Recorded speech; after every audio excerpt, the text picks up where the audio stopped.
Hi everybody, Stuff and Things here. Starting things off with some new stuff from a few sessions at my local park.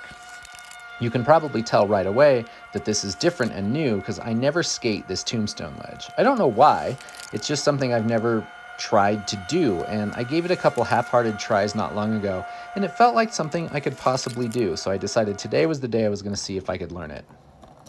And before too long, I got up there in a back 50-50, a little bit of a slide, and I got out clean. Super excited to get that. And I wanted to do two to make it true. And so I came back to try to get a couple more. On this one right here, I should have known that I was getting greedy because I got out of that one okay, but this one didn't work out. I fell all the way to flat, banged my knee pretty good, no real injury, but it was kind of a wake-up call of, okay, let's not get greedy, let's just take the one I got and move on. Then I've also been thinking of some sort of shove it onto the little mani pad, onto the curb. I've been thinking of this for a while, and I thought that nollie front shove, because that one's become my favorite and my most dependable, I was going to try it here. And I tried it first from stationary because my nollie front shoves travel forward toward my toes anyway. And so I just wanted to stall up on the curb from that shove.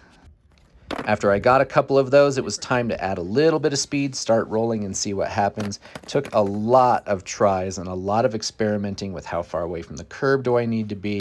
Do I want to run parallel or be at an angle? How am I going to do this? But after many tries, I got a couple that were really sketchy. That one was what I was going for, but it was super sketchy. I wanted a clean one. And I locked in feeble a whole bunch of times. I don't know how to feeble and how to grind and hold a feeble, but there we finally got one that was pretty clean.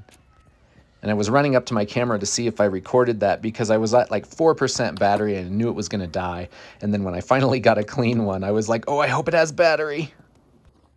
So for this part, we're back to the mani pad. I did a couple little warm-ups. I was trying for a while to do half cab to manual.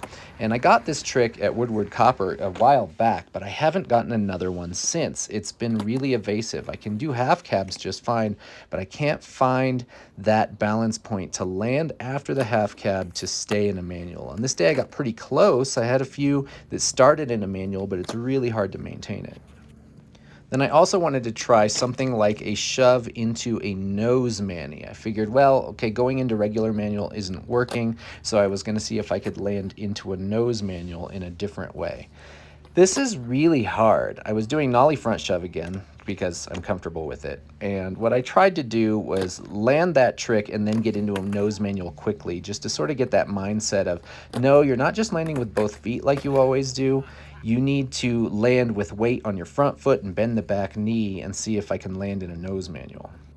But that one's really hard. I'm having a really hard time landing in a nose manual. I could land the trick and then get into a nose manual, but I don't want all four wheels to touch the ground the way they are. So maybe eventually I'll get there. But it was good to start a new trick like this.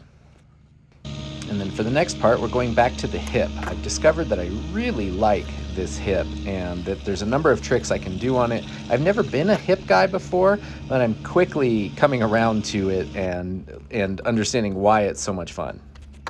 So I start things off with a few tricks that I know I can do, backside 180, frontside 180 kind of thing. And then here, on the very first try, I got a fakie big spin. I don't know where that came from and why that's the trick that I can do on the hip right now, but it feels great. And then on this day, I also got both variations of the nollie shove, nollie front shove and nollie shove on the hip, so that was super cool. So back to the mani pad. I think this is a different day completely. Doing some manuals, of course, to get things going. Got a nice regular manual there. Regular manuals are funny. Sometimes they're really fickle for me and I can't lock into them. I think nose manuals are better. That one had a nice clean exit. I was really happy with that one. That's getting a lot better overall, just that nudge thing to get your nose manuals to come off of something without clipping the back wheels. And I still grind the curb every once in a while now since I've been trying to work on my grinds. Backside 50-50s are a go-to. That was another nice 180 out of a backside 50. And then we're still going for nose grinds, but it's harder for me to get that back wheel to clear. And since this is a different day, I wanted to hit that hip again. I enjoyed it so much the other day. So warming up on the hip with some of those 180s again, kind of some standard stuff to just get my legs going and get used to the angles again. Backside 180 is a really satisfying trick on a hip. It just feels really good to get one and then roll away clean. Half cab there. Then I wanted to do a fakie big spin again, and today I could not get it near first try. I think it took at least 10. So I don't know, that consistency is definitely a weird thing. Sometimes it's first try and sometimes it's not. Then I wanted to expand the things that I can do on a hip, and I thought it's time to try a flip trick. And you guys know that I'm generally more comfortable with heel flips, and so I was going to try heel flip first, but it felt really awkward. I think it's because I come at the hip from this direction, and I come at it from that side because of the quarter pipe that's over there. I can get the speed I want. If I was going to do a heel flip, I should come at it from the other direction. But then I realized, okay, if heel flip's not working this way, I need to change it up and start trying kickflip. And so here comes my very first attempt at a kickflip on the hip. Not great. It took a while to get used to the angles. It was a really weird feeling trying to flick a kickflip on a hip. I had to lean back toward the tail a lot more than I thought. That was something that was really kind of a surprise to me. I felt like I was centered over the board, but I sure wasn't. And then, before I knew it, a miracle happened.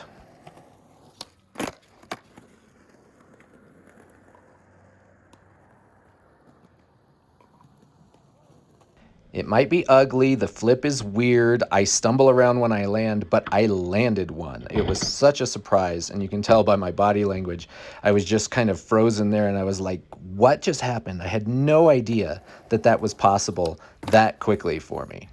So then I wanted to do that whole 2 to make it true thing again. And this time I didn't do anything weird to like hurt myself, but I never could lock into another one. I could tell 1, I was getting tired, and 2, that I was just starting to get into my head too much and think about every little component of the kickflip, and I never could get a second one this day. But one thing I did want to try was something I've never tried before. I got a good shinner right there. I've never tried a backside kickflip, a backside 180 with a kickflip. And on this hip and the way that I'm going, if I could pull that off, I would really only have to turn about 90 degrees, not a full 180. So I was experimenting with this whole turn backside and do a kickflip thing. Again, on this trick, I never got it, but I've never tried it before, but I was really pleased with how close I could get. I could get the board to flip a lot of the time, and I could start to rotate and get that little bit of turn so that I could come down the other side of the hip.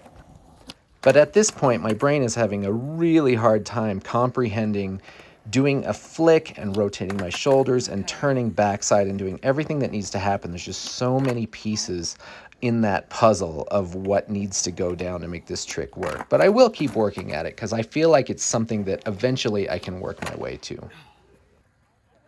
And this last one here is fairly close. My feet got a lot closer to the board, but my back foot was pretty darn off. I don't count that, but at least I rolled away. So it's kind of, making some progress, getting closer. Here we go with another session. This is another different day. These are just some of my warm-ups, some of the tricks that went well in my warm-ups. Had a nice heel flip. That was a pretty good kick flip for me, actually, with the rolling, so I'm happy with that one. And a lot of the same stuff this day. I was doing a lot more work on the mani pad, regular manual, nose manual, that kind of stuff. I haven't done for a while nose manual with the shoves out that I've done in the past, so I worked hard to get those on this day. I was also working on that nudge just to get some really good ones. This one here I think is the best one I've ever done. Pretty clean exit there.